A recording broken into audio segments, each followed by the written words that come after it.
कंगना के लिए नहीं तो हाँ, मगर हालात के लिए कुछ अल्फाज हैं। बिल्कुल। और इस कि मैं दीमकों से बचाता रहा घर अपना, मैं दीमकों से बचाता रहा घर अपना, चंद कुर्सी के कीड़े मेरा पूरा मुल्क खा गए। तो भीख मतलब 1947 में भीख मांग मतलब इतने लोग शहीद हो गए, वो भीख मांग के शहीद हुए हैं। तो यार मेरे हिसाब से तो अवार्ड वापस लेना चाहिए ऐसे लोगों से जो ये कहे कि आज़ादी 47 के बदले 2014 में। मतलब इसका साफ सीधा मतलब है यार, तुम सरकार के पल्लू के साथ बंधी हुई हो। 1947 में हमें आज़ादी मिली और हमारे भगत सिंह फांसी चढ़ गए, राजगुरु फांसी चढ़ गए, आज़ादी के लिए ही फांसी चढ़े हैं। तो क्या वो भीख मांग रहे थे क्या अंग्रेज सरकार से कि हमें आज़ाद कर दो? हाजिर बार फिर से आपके सबसे एंटरटेनिंग और इंटरेस्टिंग चैनल जिसका नाम है द एंटरटेनर। मैं हूं फरहान आकिब खान। इस वक्त देश का माहौल गर्म है। वजह आपको पता होगी क्योंकि कंगना रनौत के एक स्टेटमेंट ने माहौल को गर्म कर दिया है। वजह भी साफ है क्योंकि उन्होंने बोला है अभी तक जो आज़ादी हम सेलिब्रेट करते थे 15 अगस्त को, वो भीख थी, असली आज़ादी उन्हें मिली है 2014 में। इस पर क्या सोचना है लखनऊ के लोगों का, चलिए जानते हैं उनकी ज़बानी। कंगना ने भी एक मुद्दे पे रखा कि आज़ादी 1947 में नहीं मिली, 2014 में मिली है। क्या कहना चाहेंगे इस पर? बस इतना ही कहना चाहूँगा कि इंसान कितना गिर सकता है ये देखने को मिला है पूरे हिंदुस्तान को कि एक इतनी अच्छी एक्ट्रेस जिसकी मूवीज़ हम लोग देखते हैं, काफ़ी मूवीज़ पसंद करते हैं, यहाँ तक कि उनको पद्मश्री अवार्ड से भी नवाजा गया है। बहुत बड़ी बात है भाई, बहुत बड़ी बात है। उसके बाद उनका ये बयान आता है कि हमें आज़ादी 2014 में मिली है, तो ये बहुत शर्मनाक है। ये उन सभी की तौहीन है जो आज़ादी में शामिल थे, चाहे फिर वो भगत सिंह हो, चाहे फिर वो महात्मा गांधी हो, या फिर हमारे जितने भी सेनानी हो जिन्होंने आज़ादी में अपनी जानें गंवाई हैं। ये उन सब के लिए बहुत बुरा है भाई। ये बात कंगना रनावत को समझनी चाहिए और उन्हें माफ़ी मांगनी चाहिए पूरे हिंदुस्तान के आगे कि हाँ, उन्होंने जोश में आके कह दिया, राजनीति मुद्दे पे कह दिया या किसी भी बेस पे कह दिया, मगर उन्होंने गलत किया, उनको ये बात माननी चाहिए। डिसरिस्पेक्ट की है पूरे फ्रीडम फाइटर जितने भी उस वक्त के थे, ठीक है।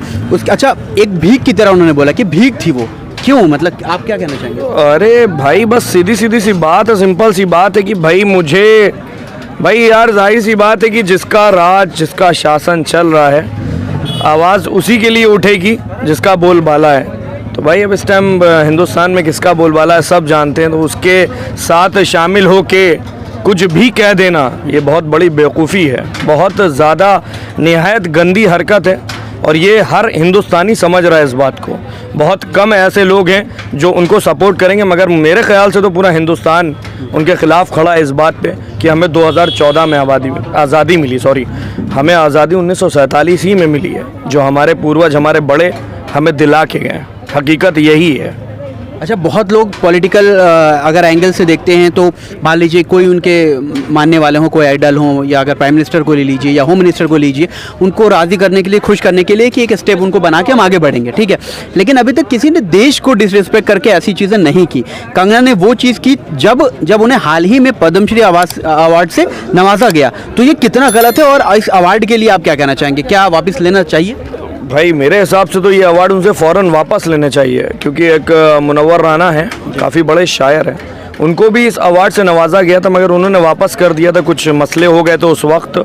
मगर अवार्ड मिलने के बाद देश ही के लिए इतनी बड़ी बात कहना ये बहुत बड़ी बात हो गई, बहुत ज़्यादा बड़ी बात हो गई। हाईलाइट नहीं किया जा रहा है मगर सोशल मीडिया पे बहुत ज़्यादा ये हाईलाइट है ये बात कि इतनी बड़ी बात उन्होंने कह दी।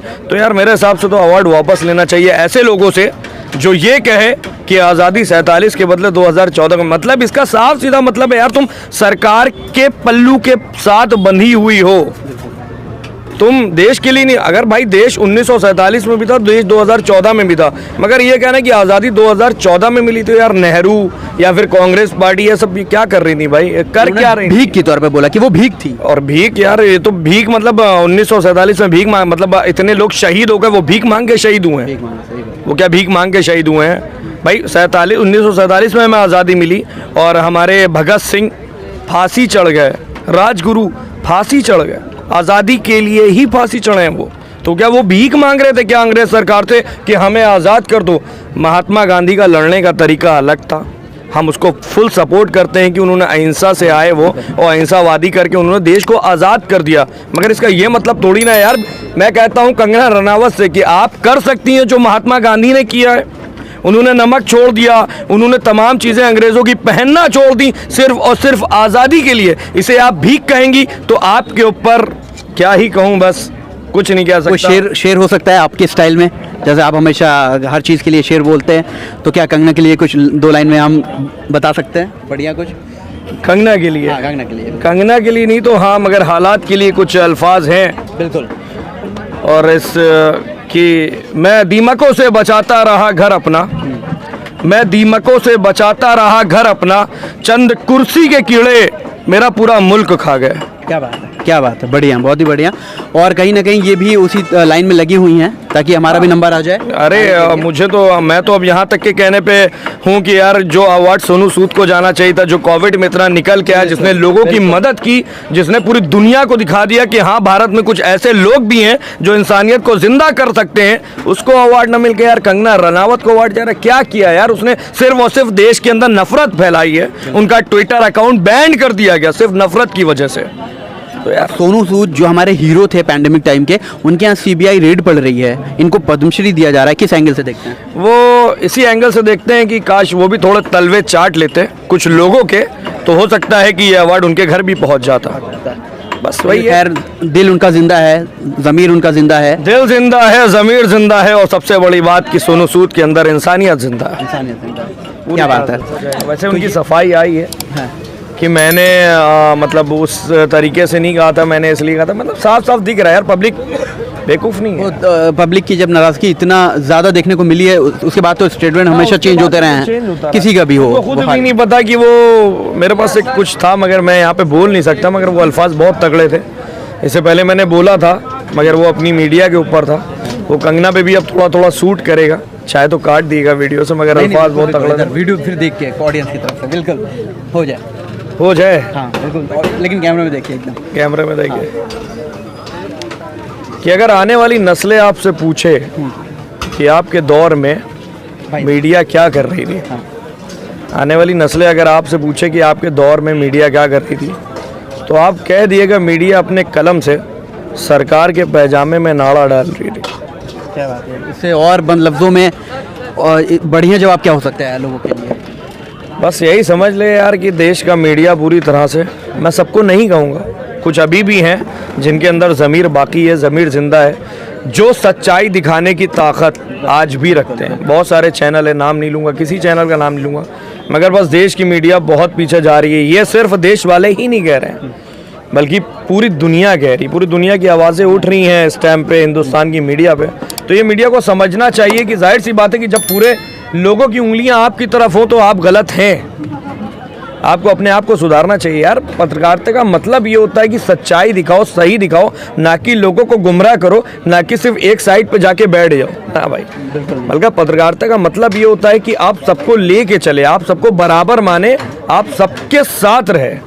तो ये समझना चाहिए। चीज़ें ही ख़त्म हो रही हैं। एक काफ़ी ये एक दौर आया अभी का, यहाँ से काफ़ी चेंज हुआ और शायद उसी वजह से कंगना ने भी ये बयान दिया है। भाई देखो, साफ बात है कि मैं सरकार के साथ हूँ या मैं किसी ऐसे पक्ष के साथ हूँ कि मुझे पता है कि मेरी ताकत ज़्यादा, तो मैं कुछ भी बोलने का हक रखता हूँ। और यही चल रहा है देश में, यही चल रहा है। ऐसे ऐसे बयान आ रहे हैं, ऐसे ऐसे बयान आ रहे हैं, और उस पर कोई आवाज़ नहीं उठ रही है। सोशल मीडिया पे कुछ वक्त तक की आवाज़ उठती है, फिर उसको किसी ना किसी मुद्दे में उलझा के दबा दी जाती है। हर बार सोशल मीडिया की ताकत को मैं सलाम करता हूँ कि हाँ, सोशल मीडिया है आज के दौर में।